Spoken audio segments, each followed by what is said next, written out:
Welcome to the Creative Plan Podcast Network. Join us as we share our favorite RPGs, one-shot games, tabletop games, reviews of items, and convention panels, and other exciting things that we run into from time to time. Sit back and enjoy the show.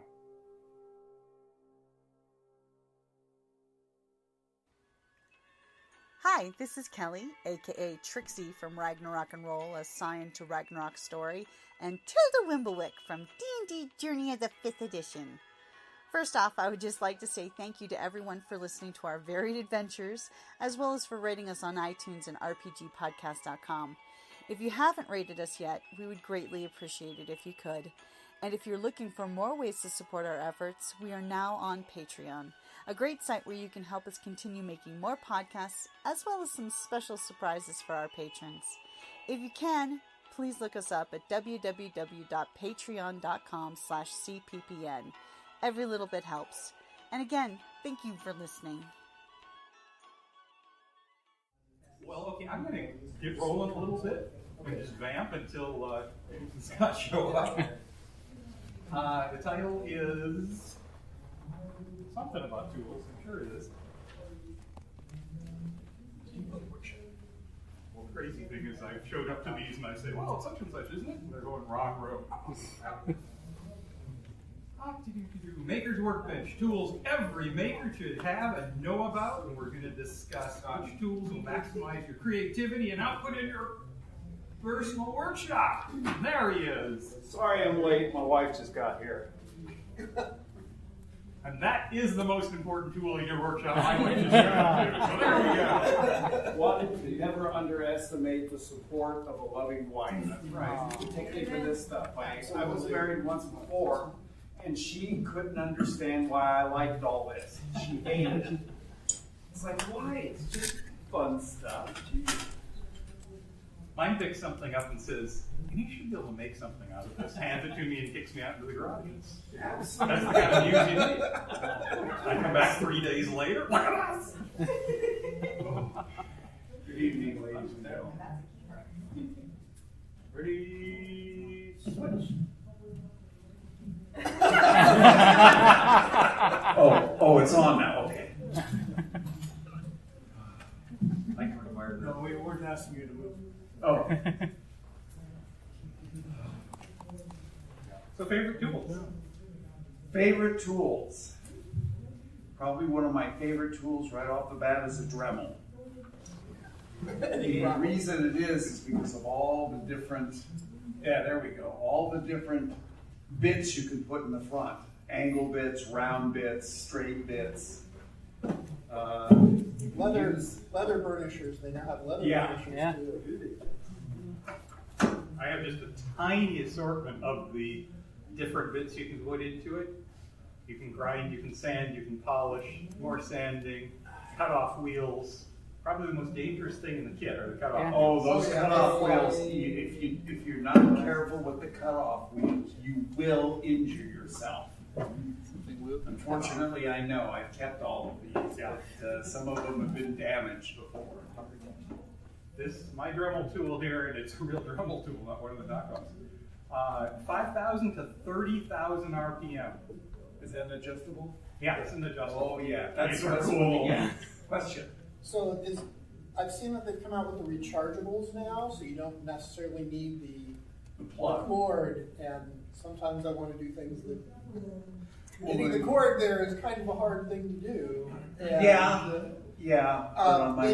they go up to 15,000. Is that enough to do most of the work you find yourself using the Dremel to do? No. It can be, depending upon what it is you're working on. I, however, sometimes work with massive chunks of resin or just styrene plastic. And you got to be careful, particularly with styrene. The resin, you got to be careful with dust, because that dust will get in the air, and if you inhale that, you're in trouble. It'll mess you up. Styrene has a tendency to get hot and melt, and you can get gobs of stuff doing that. But usually you won't be working with such a massive piece of styrene as that. But if you're doing a big project, it's time to break up the big tools. You know, I've literally seen people to handle really big blocks of foam and stuff, pull out chainsaws and big saws just because it's going to take you forever to go through the Dremel like that. But if you're doing something like EVA armor and you want to kind of engrave in it, the right little bit on this and a steady hand, I've seen amazing stuff produced. And you gotta take your time doing something like that. If you want something to be as pristine as possible, go as slow as you're comfortable with, not as fast. Because one little slip of that Dremel and right across, and it's like, oh gee, you have to putty it over and sand it again. And Practice on scrap. yeah, exactly. The next step up, and I'm worked in the automotive industry. Bodywork is the air tools that we use in automotive. Yeah. It's like Yeah. it's like super Dremel, but you need a big air source for them. Like I said, you're Oh, working on yeah. something bigger, like you're making a big sword or a big piece of armor. I find that can save a lot of time. Yeah, and you get into things like instead of using these to polish, get an auto buffer. You can put an amazing number of different sanding pads, things on that, and it will do the things on a large scale. But for a lot of the stuff we do in steampunk, it's fairly small little pieces. If you get something, a lovely vintage piece, and you decide I want to make it look shiny, that's your right.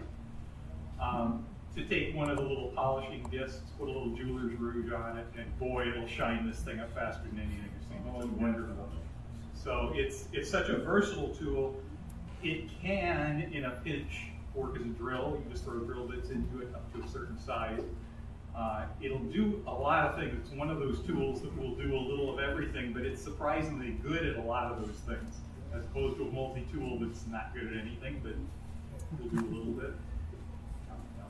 Yeah, Dremel's always been the standard for so many years, but you got a lot, there's a lot of quote rip-offs out there, which they're okay, but you can't beat a Dremel itself for what it does.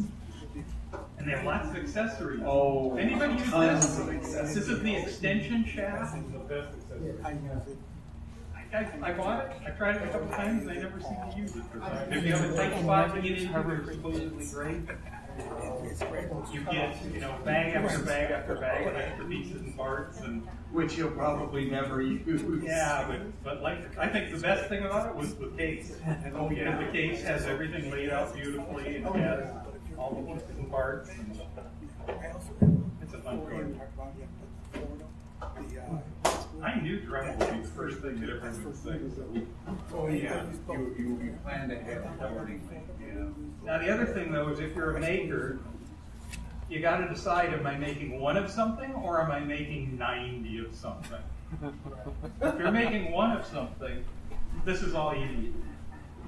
This is literally my toolkit I use at home, and it's got just standard little tools in it. It's an old-fashioned tool bag, which I really like because all my tools are standing up, so I know I've got my clippers, I got my needle nose, screwdrivers, everything I need. And they're sturdy enough to hold up. Yeah. Pulling them out and putting them back in, because if you get a cheapy one, pulling the screwdriver up, using it and putting it back in is going to start damaging the bottom of the trough it's in, and you'll end up with the thing poking through. And that's why if you're going to get one of these, get a decent quality one, because then it'll last you for a long time. Well, as long as you said the Q word, quality, we could start the debate about Harbor Freight. No, wait. This is the Harbor Freight $9 canvas tool bag, and I carried one of these for years to Ren fairs because we did chainmail, and so it has 30 pounds of chainmail links and tools and a tiny anvil and goofy stuff in it, and they held up great. Some of the tools you get at Harbor Freight, I like to think of them as disposable tools. You use them a couple times, you throw them out. And if it's a special weird little tool you're going to use a couple of times, I put all the money into it. If it's something you're going to use a lot, get a good quality tool. It'll be worth it. But they do have some good ones. The thing that I reach for, the second most in this one, this is a tiny pair of what I call snipe nose pliers, needle nose pliers, but they're bent. Because, ergonomics. You want it so it's comfortable to work, comfortable to use. Also, there are no serrations on the jaw, so it won't scratch up your work. And it's got the little springs in it, it's got the deals, these hold up real well. This is their $1.99 tool, it works great. I've got one of those along with a pair of actual forceps that are just curved. They, however, have teeth on the inside of the jaws, so there's some things I can't do with that if I don't want it damaged. So I guess you got to have a lot of different tools for various things. This is the #1 tool. This is a genuine Stanley razor knife. And the reason I like the Stanley has the extra storage in the handle. Yeah. Also, you push it out a little further, you push the button, and you can quick change the blades. Yet it's very, very secure, because to have these slip when you're cutting a big, you've got a side of leather, and you're cutting it, and it slips. Side of leather. We had a class here where we were doing leather goggles, and a gal had one of those little ones that pops out a little section at a time and they break off. Ooh. And apparently she had never used a knife before, and she's doing it, and it slipped. Oh, God. Yeah, you got to be careful when you're using anything sharp to always be in control of where that blade is going to be, even if it does slip. I've done that before, and I'm sure he's done it many times before. I'm sitting there cutting, and I've got a brand new number 11 blade, and I'm sitting here, and oh yes, oh dear, what stitches? Yeah. It's not handmade unless there's blood on it, you know that. Yeah. And things like using the Dremel, proper ventilation, safety glasses, those thin discs of stone that are used to cut bolts off short, and they're fabulous. When you first bring them up to speed, you do it like this, because if they're out of balance, they shatter and fire shrapnel everywhere. So when I use those, I like to use a full face shield, because boy, when those go off, and I never look down straight across it. I always want it angled, so if it does fly off, it's not going to fly into my face. Bare minimum goggles, absolute bare minimum. If you don't have goggles to put on, you do not be needing to work with a tool like that. But I agree with him, a full face is the best way to go. What else we got? What's run thing? Okay, I'm going to talk about tools that aren't tools. And now I'm going to just blow the hell out of my argument on quality. If I'm doing small sanding, I hate using sandpaper. Ladies, what's this? Memory board, right? Okay. You can get a pack of 50 of these at the dollar store. In very large down to very small, different shapes, different colors. You use them a couple of times and you throw them away. But they're fabulous because you can get into, in fact, I built one of your Nautilus kits a couple of years ago for the deal here. And to get in and do all that little sanding you need in there, those are invaluable. Yeah. So much easier than trying to get in there with sandpaper or a Dremel or anything else. Next to those, I've got big popsicle sticks and little coffee stirrer sticks I get from my favorite barista. You can grab a handful every time you get coffee, or you can break down and get the Large economy. It's like 1,000 or 5,000 in a box at Smart & Final for $5. And you use these for everything. So if you're working with glue, you can use it to mix. You can use it to scrape things off. I use these as the header piece on metals. So we use these for all sorts of things. And I just like to have a big stack of them everywhere that I work, so that if I need to do something, it's hot glue, I don't want to put my finger on it, burn yourself. You put one of those in and you use it to brace. I've used them to shim. We use them for everything. Plus, if you're not feeling well, you can have your friend take it and go,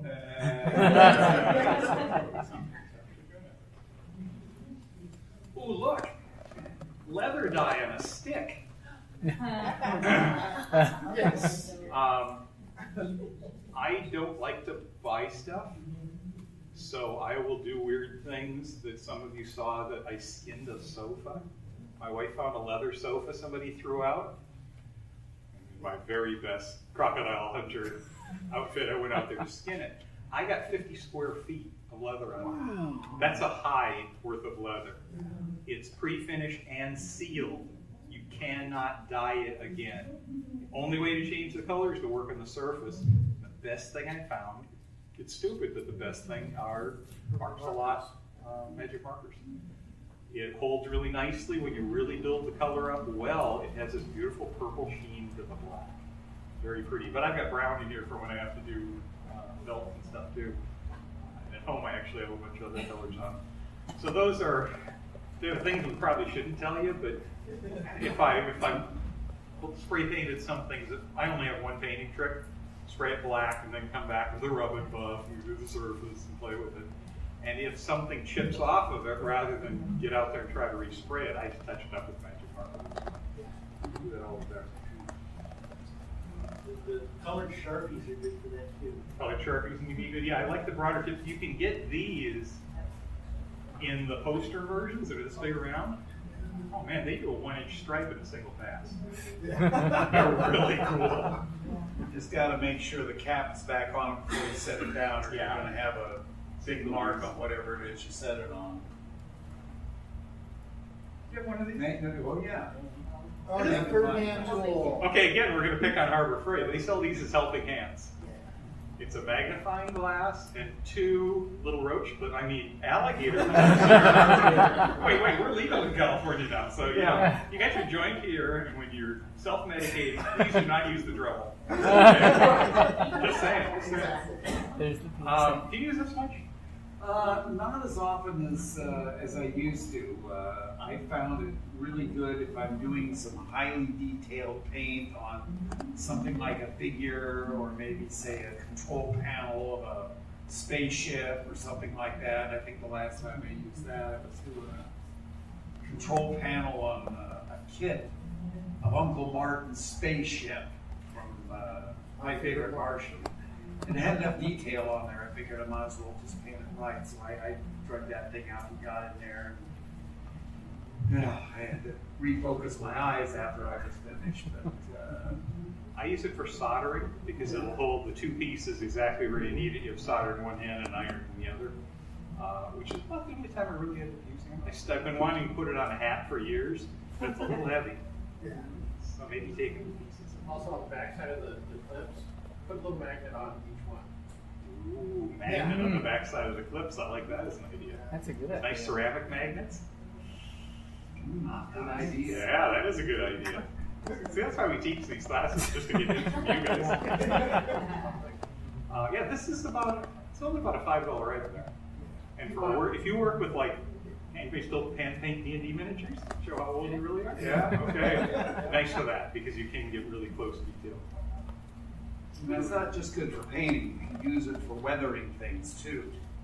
Like, say a gold coin or something like that. You got a plastic copy of it, you paint it with nice gold. Something like that comes really handy for suspending it and then spraying on whatever patinas you want to put on it and stuff like that. So,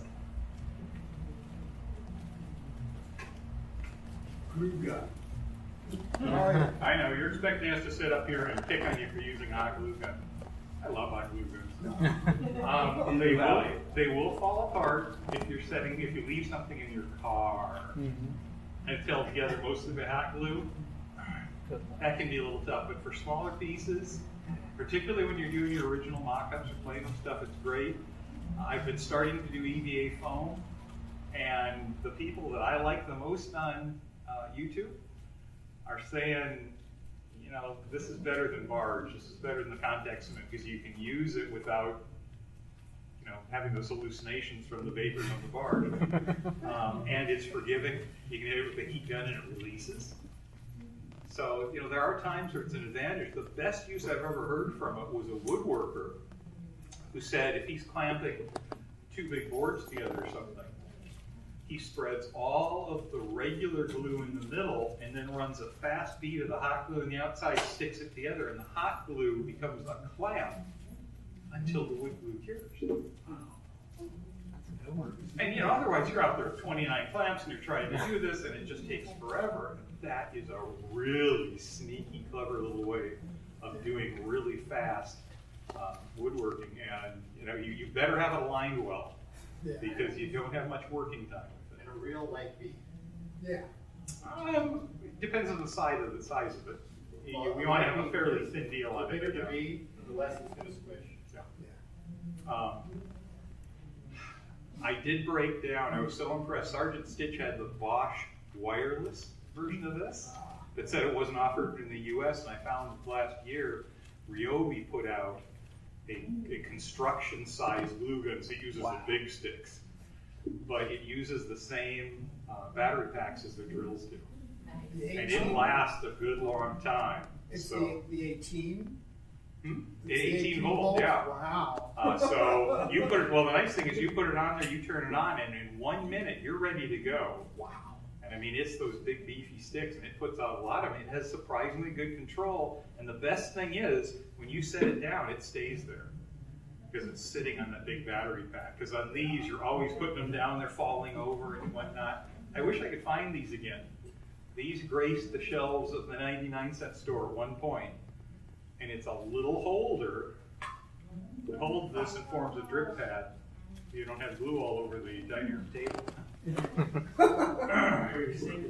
Another reason why I picked out. So I wish I could find more of those, because I got 6 glue guns I'm setting up for my bacon tape, and I'm just using little cutting boards to put them on. And the Harbor Freight has blue cheese. Dollar Store has glue 20 sticks for $1 that I've used it and it works fine. That's the other advantage. It's cheap. The other fun thing is it comes in pretty colors. The glue with glitter in it. Yes. I can't tell you how many little tiny glass vials I have stuffed full of that, just because it's interesting and you line them up and they're pretty. It's not going to leak out. No, it doesn't leak. It doesn't dry out.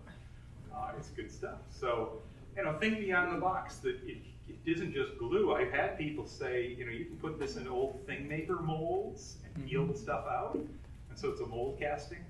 Mod Podge made a series of molds for the hot glue, and they have 2 sets that are steampunk gears. I have those. Wow. It takes some talent to work with those. What I'd like to do is you can get a little hot pot, and you just drop in a handful of those sticks and let them melt completely down. And if you do millinery work, you take your feather, you dip the end in that, and then you place it. It's exactly the right amount of glue.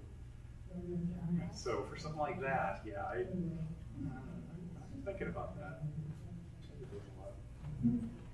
What else you got? Okay, how many of you are starting to work with lights and sound chips and neat stuff like that? Spend $10 and get a little multimeter so you can troubleshoot those toys you buy that never work, or your circuits or everything else. It's amazing how often I'll pull something out and it doesn't work. I get a circuit trace, so do whatever you want. Best $10 you'll ever spend. It's also a battery tester. I don't like to use it as a voltage tester because your things have to be on. And I spent too many years reaching into 480 volt switchgear with the big brother to these, testing power, and I was lucky. Nowadays, you cannot do that anymore. Our flash rules are brutal. And that's for good reason, because there are a lot of people who got seriously injured out of it. That's a good trick. This is a joke. This is a good one. This is a portable vise. It's a portable vise that clamps onto a table. It obviously can't take anything big, but it really does the job. That extra set of helping hands that came out. I don't know where I got this. I think it was before we had dollar stores. There was a store in Escondido called K's Deep Discount.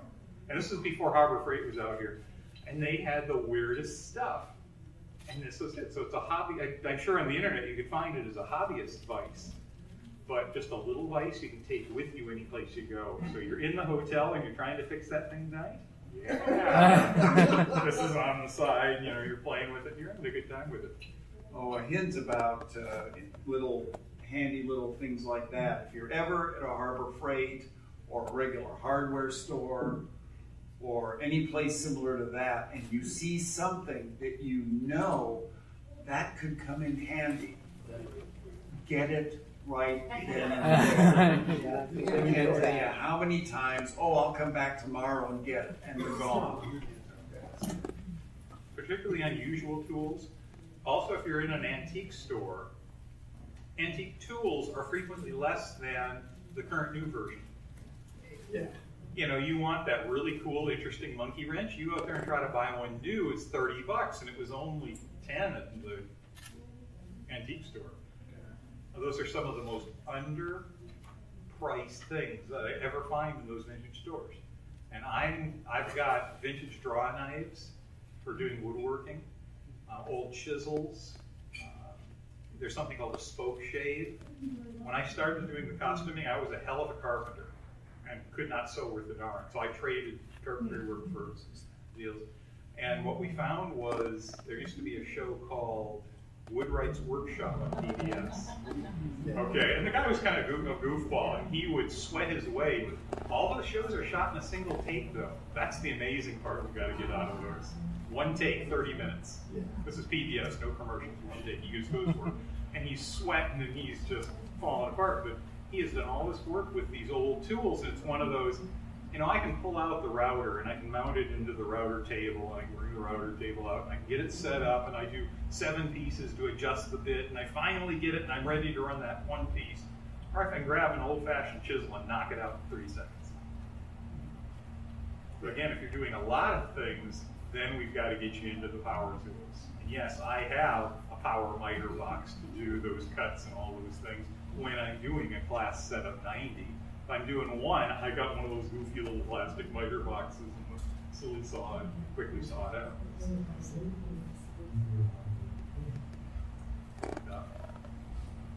Any other questions about anything we do? Aha. Oh, yes. Yeah, Q-tips, right?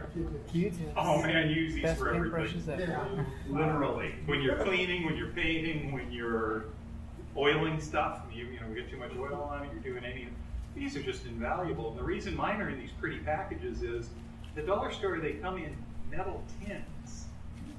And so these are a byproduct of work that I do with the metal tins. So they're everywhere. They just fall apart. Yeah. Talking about stores to go to, I also do model trains, and there's a catalog called Micromod, where all these small tools come from. They specialize in really small tools for modeling. Yeah, I've used Micromark to get a few things every now and then. They're not cheap tools. No, they're not cheap, but they're also decent enough quality. They're not just going to break. How many people here go to the dentist on a regular basis? Now, one thing you can, if you remember to do this, when you visit the dentist and you're finished, ask him, do you have any old dental tools that you're going to throw away? Usually the dentist will say, well, as a matter of fact, yes, I got this box of them.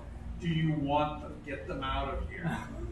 And I found them invaluable because you can modify the tips, put it on the grinder, put a edge back on it, and just all kinds of various things you can do.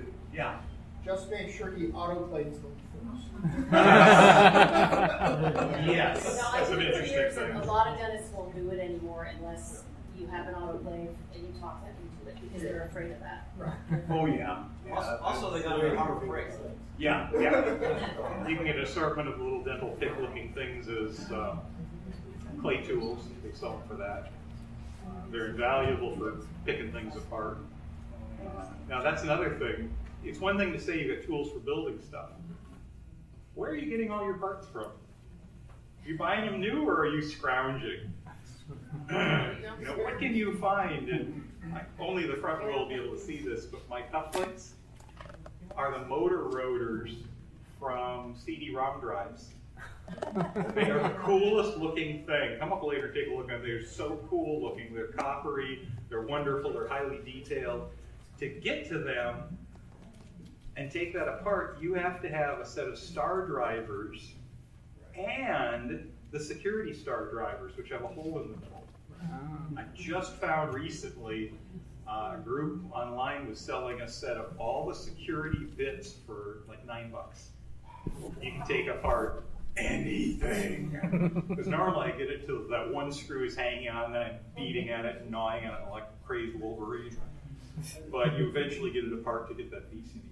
That's a good buy, because my Star Trek says Snap-on. Well, remember, how many times do I expect I'm going to need to use these? 3 or 4, so this is a disposable tool again. Because, yeah, I've got a whole set of Snap-on wrenches from my beloved father-in-law that I love, and I use those for everything. And we found when we were cleaning out his toolbox that he still had the little loan card that he bought. They said his first set of Snap-on tools, $20 was it originally, but he paid for it over like 8 weeks. $1.74 each week, and then they actually bought things on time like that. But those tools from the 50s are much better than anything like classic. So yeah, again, when people say, "Oh, we're just cleaning out Grandpa's garage," volunteer to help. Now, occasionally, Grandpa had some weird stuff, and I have seen the bomb squad called because Grandpa had a couple of jars of picric acid now dry. The bomb squad even gets excited about that. But lots of times they will have just weird, funky, wonderful stuff. Tools, old things. A vacuum cleaner from the 50s is a treasure trove of wonderfulness. Good. So, and they come apart with a Phillips head screwdriver, the entire thing. You have to find that magic screw. And you take that apart, and the thing just falls apart beautifully, and you put it back together. Modern stuff you beat to death. I didn't bring, but I've got from our group the 1-foot Wonder Tool, which is a small but heavy crowbar. And we used to use them to raise panels into position, because you throw it on the floor and then you stand on it and it'll raise the panel 3/4 of an inch. Crazy stuff.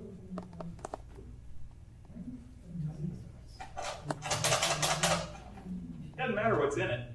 That's a great box.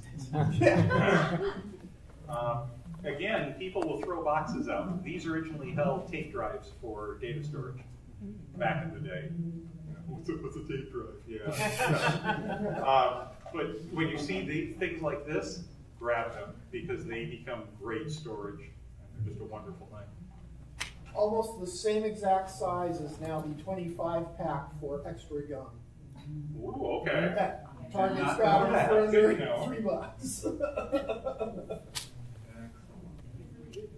Oh, look at that! That's a plastic knife. Yeah. You mix epoxy.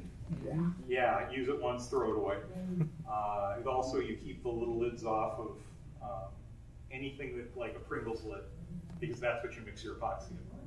Because you use it once and you throw it away. Actually, those you use it, let the epoxy set up, flex it, the epoxy pops off. You can reuse it. The other thing is, if you're using your hot glue gun and you get a little bit of glue oozing out, let it harden up, and then use the serrated piece and just gently work at it, and it will peel it all right off without disturbing any of the other things. It won't even disturb the paint around it. So yeah, I don't keep the spoons, I don't keep the forks, but boy, the knives, we can look mad on these. Very handy.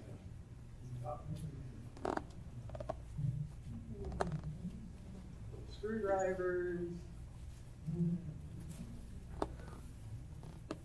Now you can't use these on delicate work, but these are vice grips. And vice grips will save you on so many things. Backing off an old, rounded out nut or bolt, yeah. For little pieces, it's a micro vise. And you can hook something in it, hang it on the side.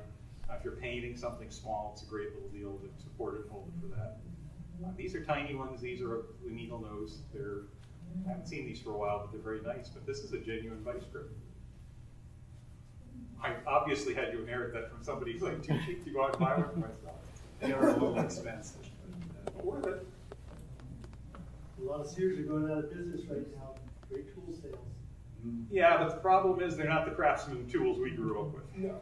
My dad, when we'd be walking, if he found an old Craftsman wrench or any kind of wrench or screwdriver, falling off a truck, no matter how mangled it was, if you could make out it said Craftsman on it, you could walk into a Sears store, trade it for a brand new one. They had lifetime warranties.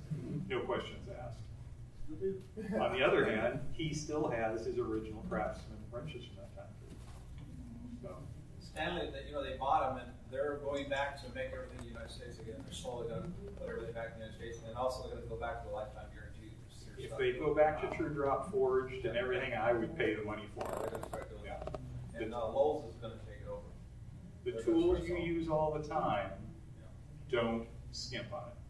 If you're using that tool all the time, get the tool that fits your hand well and that looks great. If the little rubber stuff starts to wear off, this is the home-built stuff. This is the plastic dip you can get at Home Depot, and it works great. You dip and have to wait 30 minutes, and you have to do 9 coats that way, so it takes 3 days. But it builds up a beautiful, nice surface on it. I'm redoing some of the old tools again for my father-in-law because they were just so nice. Heat shrink works nice too. Heat shrink's good? Yeah.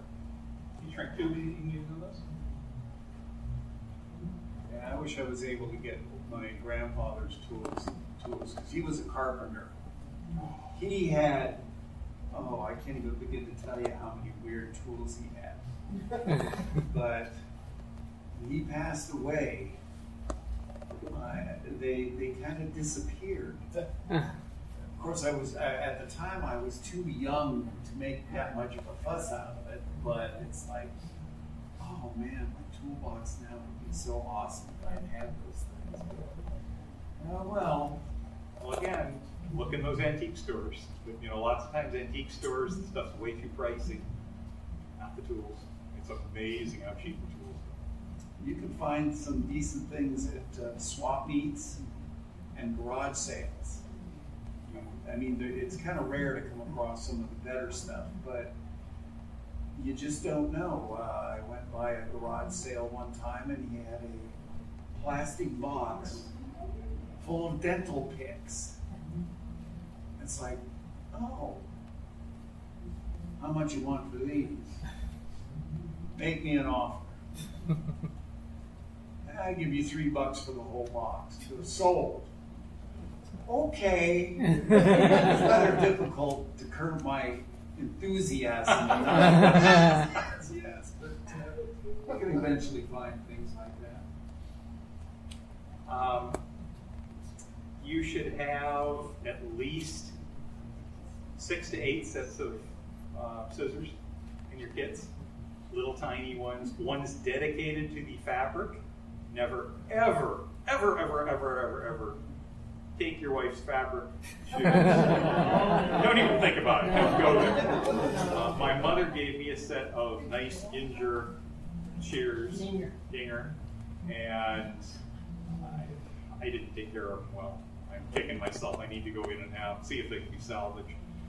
So when you got to cut something real heavy duty, get a pair of the paramedic shears. You're not going to use them that often, so again, Harbor Freight, a couple of bucks. They'll cut through a penny, and you have to try it once, right? Those zinc pennies, it goes right through. The old Browns ones, you have to struggle. They will work on that for cutting real heavy leather. If I'm cutting little pieces, I'll use this. Big pieces, I stake it down, and I get my razor knife out and play with it. But for fine work, no. Get little nice scissors. Again, medical scissors for little work are tremendous. They're incredibly sharp. They're very, very good quality stainless. I've never seen those rust because they have to go through autoclaves all the time. So it's one of those things that you keep looking, and if you can ever find a military surplus field surgery kit, they're in every one of the deals, and they're at least $20. You can get them under 20, they're worth buying a set. Because you get those nice forceps, you get the actual hemostats, the locking clamps that are small, but they're angled, and there's all sorts of different things. And if you have to do small work where it's difficult and awkward, a set of those hemostats is absolutely worth it. If you go down to Kobe's, there are groups that are selling them, and they're $3 or $4 a pop, but they're worth it, absolutely.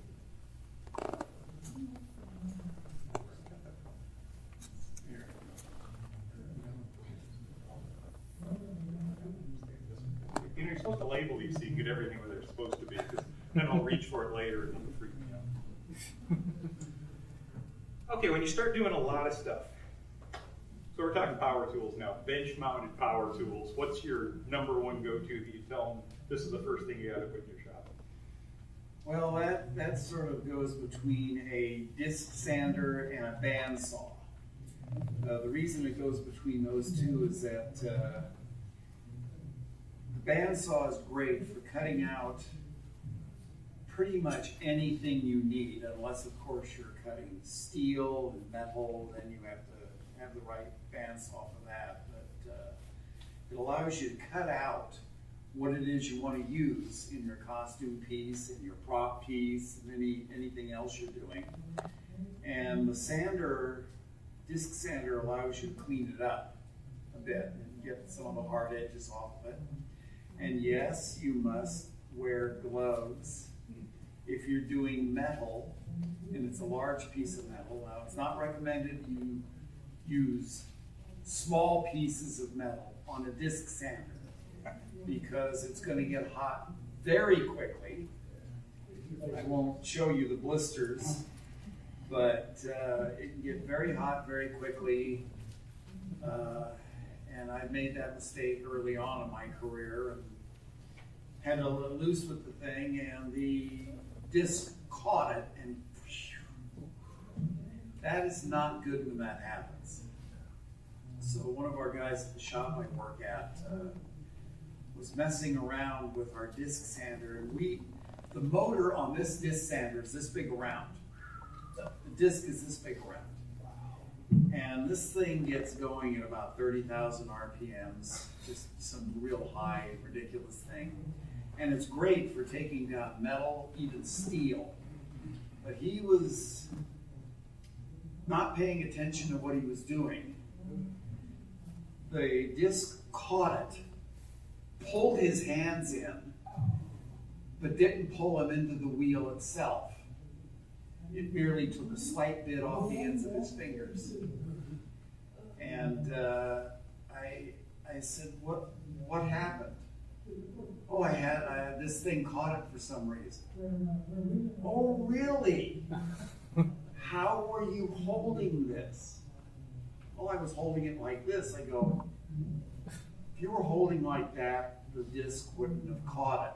How were you holding it? Well, I had it like this, and I was doing it. It says, you get away from this machine right now, you're going to kill yourself. So you gotta be careful with some of the bigger power tools and that, because unless you're trained by someone who knows how to use it, then don't use it. Yeah. I have a former coworker who had a circular table saw and has a 19-year-old amputated the end of a finger from the last knuckle out. And it can happen instantaneously. I work with grinders all the time. I just caught a piece of metal once wrong, and I actually ground my entire nail off. Right. The doctor didn't think it was going to grow back. Unfortunately, it did. Oh, wow. Away. Grinders are the most often cited piece of equipment by Cal OSHA. That's the first they can walk in because they're never adjusted right. And the guards come off so easy. Well, people take the guards off because they're hard to work around. You know, if you're using it right, the guard is your friend. The guard helps you. Again, I've had people turn those on, and I run over and pull the plug. What was that? You didn't hear that tinging noise? That tinging noise is your only warning about a third of a second before the wheel disintegrates and launches itself like shrapnel over the whole area. It's relieving internal stresses. And I've heard the excuse that, well, I'm standing in front of the wheel. It would go out like this and it wouldn't hit me. It's like, no, you're anywhere near that. And it can fling something at you before you even realize what's happening. Yeah, training on equipment like this, I know we're harping on this, but again, Safety. You worked your whole life around this stuff, and I worked my whole life around it. Training is not reading the manual. No. Reading the manual allows it to turn it on. To actually put stuff against it, you find the old timer in that shop. who still has all 10 fingers. That's the guy you want, okay? And have him show you. He's going to show you techniques. And I apologize to the women folk in the audience, but it's always an old guy. And they will show you techniques that will make it easier, better, safer, more wonderful, more everything. Because they've just got it's just the years of experience on the tool. And that's the right way to learn that. The old apprenticeship program is still the best way to learn on that kind of equipment. I had some old guys show me how to do this and then this and stuff like that. And once I learned the technique he was teaching me, it's like, how could I do it any other way and have it turn out this kind of quality work? So if you have someone to go to that you can ask questions about, no, definitely. Yeah. I hate to ask, but say you can't find somebody who knows this stuff. I hate to admit how much stuff I've learned off of YouTube. I mean, is there, like Lost Wax Guy or whatever, I mean, is there anybody that you actually like that does some of this? Anything else? That's a good question. That is a good one. I haven't gone looking for it because I, grew around him and got trained by those old conveyor machinists.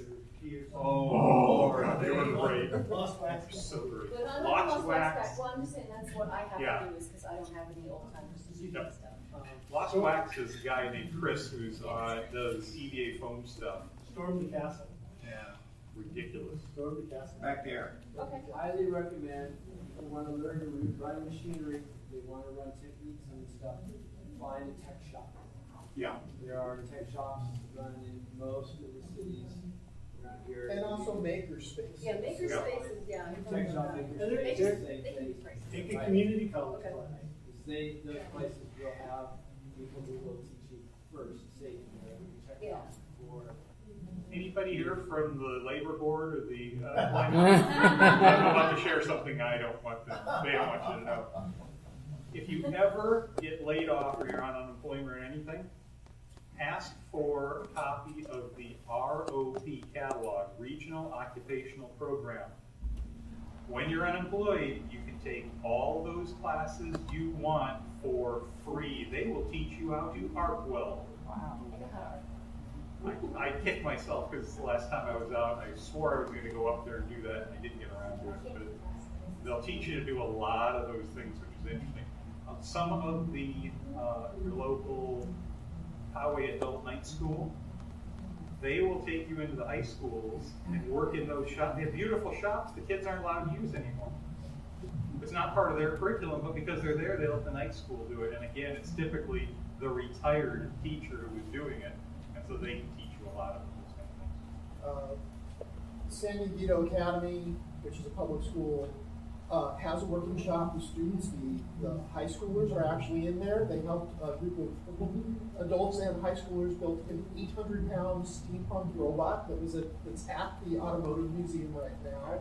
It's part of that. And they have a $2 million shop. I mean, they really do. So you can go in there. They have an adult school program. Palomar College has welding certificate programs and a lot of good machining shops. Sounds like what I wish my garage was like. Yeah. That's right. I would just like to say, do not make assumptions about women. I personally, climbed tall phone poles and put in switchboard for 10 years. And I hate going to Home Depot or someplace like that when I know exactly what I want and why I want it. And I actually had someone in Lemon Grove tell me to please bring my husband or my boyfriend. Oh, you're serious? I got him fired. This is why we go to YouTube. Yes, I stuff. I have as many tools as men, and I know how to use them. And it makes me crazy when you start saying something, somebody goes, oh, well, it's probably something you don't understand. Because you don't know what someone's background is. I have been pleased when I go to the maker spaces that there are almost more women than men working on it. And actually teaching and doing the things is very impressive. So hopefully we're getting away from that. Yeah, the shop might Can you share some more metal shaping tools that you If you're doing 1 or 2s, I'm back to hand files and stuff just because to get a bench grinder and like you say, the disc sanders and the equipment to do that takes a big shop. Most people don't have the room for it, the time for it, they're expensive. The electricity for it, because they're usually Three-phase. three-phase. Yeah. Well, that's a 30 belt sander. Wonderful for a lot of things. A lot of belt sanders, a lot of equipment we think of as wood. You mentioned bandsaws. Bandsaws can be set up for metal. It's again how often you're going to use it. If you're doing one project and you use a little bit of it, that's when a makerspace is real appropriate. You go down there, they've got people who train you, show you how to use it, and you use it once in a year, you're great. If you're using it a lot, then put the investment into it. Making all your armor for your SCA group. Yeah. Well, there's really cheap, it's cheap tricks for the metal shop, that's a really tiny thing, and if you're willing to make some of your own tools, there's some really cheap, like cheaper than Harbor Freight ways to set up a silversmith shop in there. So that was pretty good. I find a drill press is kind of too handy to skill. I do have a drill press in mine. I don't have a bandsaw because I don't work in the small wood anymore on that, but the drill press. The other thing is on any piece of equipment like that, hunt up, and I'm sure somebody in YouTube must show this. Again, I learned it in shops, but you could put fences onto the working space.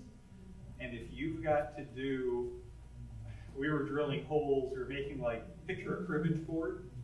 It was actually to hold little sticks to make Elizabethan rough collars. Very obscure thing. But you had to drill 30 holes, 4 rows of those. And we were making like 20 or 30 of these at a time. And if you have to carefully measure out and mark and align every one of them, it's crazy. But if you set your fences up properly, and this is true of table saws, I mean, every radial arm saws, you put a stop on it, you set those up, you can start just drilling like, oh, you're a machine. It's just a very high production activity. But it's setting a fence up sounds complicated. It's setting wood blocks up and planting them onto it so that you have an exact distance that's always the same. And now you're just doing repeatability and you're going down the line. I've seen groups do things like they have a little finger that drops into the previous hole and that sets your spacing to the next one, and it just goes like crazy. So mass production techniques on power tools. Again, if you're using it enough that you need to buy the power tool, learn how to use it so you can do high productivity work like that. One guy was saying he was as a leather punch. This kind of stand up your bonk. You can also get bench-mounted punches that actually work nicely with it. I find that the drill press will sometimes chew up your leather a little bit when you try that, because I have tried it. They make punches in body shops and stuff. We're just doing that. They make end punches for that in body shops for doing metal. I had a big, talking about buying cheap, the metal shop at the college, NAU, was going out of business, and I bought at auction a whole bunch of their tools. So talking about leather tools, they have the nice leather punch, you know, the lever action leather punches. And you can get a cheap arbor press. Have you tried doing the arbor press technique if you're not going to do a lot of that and trying to jury rig that same? I haven't. Again, you ultimately have to buy dies to use a press. And if the dies are set up right, they would work in the leather deals, but to get the dies, you may as well get the bench-mounted press, because that's going to be pretty close to the Some other way of doing that is, if you ever use gasket punches, they're you know the small ones, the leather punches, they make them in bigger sizes for making gaskets for automotive use. So again, you got to get those off, usually off the tool trucks, the Snap-on or whatever. They don't carry them at Harbor Freight. They're gasket punches. You can punch through a full. I do mud flaps at work with them. They got one at Harbor Freight. Do they? I don't see gasket punches. They're like $45. Punches like that, though, do dull pretty quickly. So it's important that you always use the right backer on it. Even a leather punch, you have a scrap piece of leather behind it so that the die is never hitting the little brass plate, and you'll get 2 or 3 times the use out of it. That was a trick taught to me by Margaret. She's my expert when I get to any of those kind of things. Okay, any last thoughts? For anybody who works with metal, has anybody got any experience with smithy combination skills? I don't mind anybody else. Oh, the Smith all-in-one shop deals? I haven't seen them for metal. I've always seen them predominantly for wood, but they are a boring machine and they'll do a lot of different things. I know people who do a lot of high number production kind of things complain that because they do a lot of things, they don't do any one thing well. But they will work as a lathe and as a disc sander and as a ton of different things. Supposedly you never buy one new because there are widows selling those really cheap all the time. I've even seen them at Goodwill. Yeah. Shareline does a combination combination end mill lathe. They're made here in Vista, and then there's about 5 or 6 shops nationwide who will turn that into a mini CNC. And you can actually then do, once again, steel is not going to be something you're going to do on one of these little things, but they do aluminum pretty well, and they definitely do plastic and wood. And there's a lot of people who've done those both for modeling and for, college level maker spaces for mini, before they came out with these new little mini end mill systems, they were kind of the go-to standard. Well, I think we're just about out of time here, so I'm going to thank you very much for coming out today. Thanks for all the tips you gave us.